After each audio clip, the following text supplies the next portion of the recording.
الحمد لله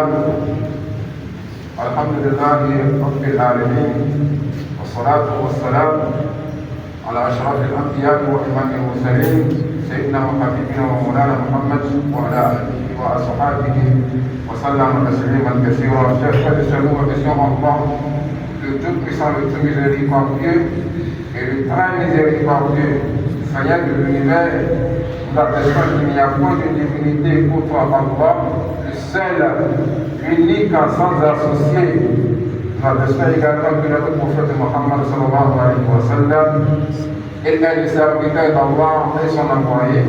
Que la paix d'Allah et sa bénédiction soient sur lui, ainsi sur sa famille, sur ses compagnons et tous ceux qui œuvrent pour le bien-être de l'islam jusqu'au jour de la résurrection.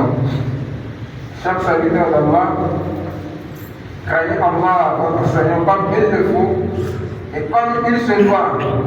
Parce que la crainte d'Allah, la crainte sincère en lui, est la première et la dernière des affaires de bon musulman. C'est pourquoi Allah subhanahu wa ta'ala dit Ya ayyuhan nasu taqu rabbakum alladhi khalaqakum. Allah a dit craignez Allah parce que c'est lui qui vous a créé.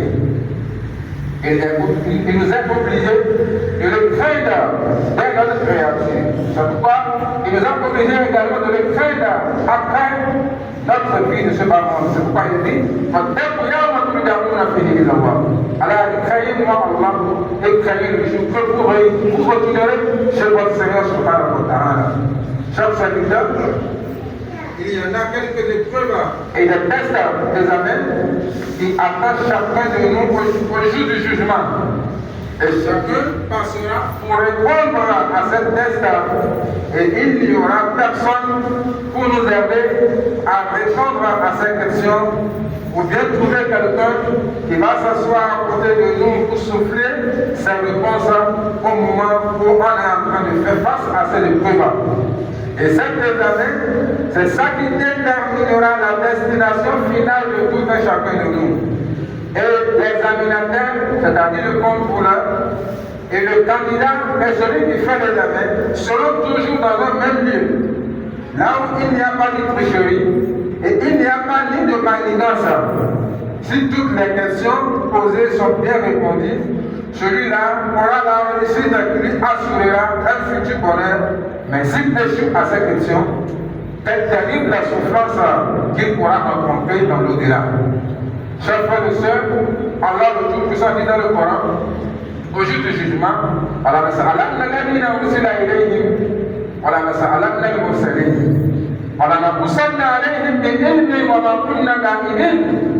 subhanahu wa ta'ala, il a dit, nous interrogeons ceux qui furent envoyés, c'est-à-dire nous, que les messagers ont été envoyés, et Allah a dit, nous interrogeons également les envoyés, c'est-à-dire les messagers. Allah a dit, nous les raconterons avec connaissance, alors que nous ne sommes pas absents, lorsqu'ils sont en train de faire leur œuvre. Chers frères et sœurs, Allah subhanahu wa ta'ala, il continue de parler à son messager en train de juger, de jurer sur ce qu'il dit. Il a dit, Allah subhanahu wa ta'ala, il a dit, par conseillant ton prophète Muhammad sallallahu alayhi wa sallam, nous les interrogeons tous sur ce qu'il est vrai.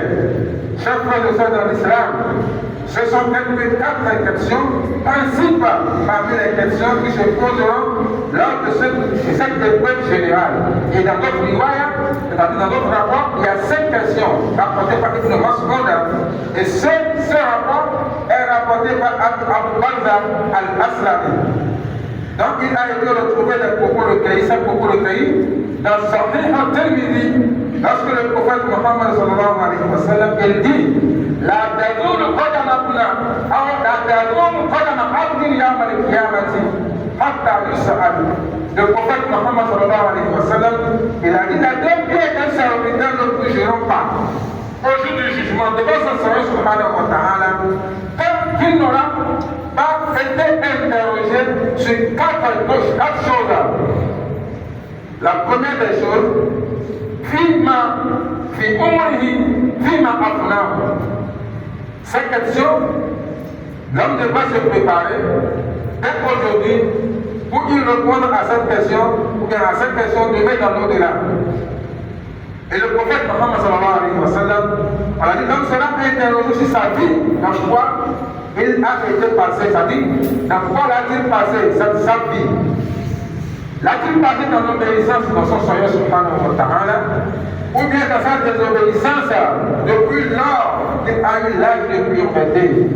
Parce que l'homme sera, c'est-à-dire on va commencer par noter les œuvres de l'homme dès l'âge de sa pureté.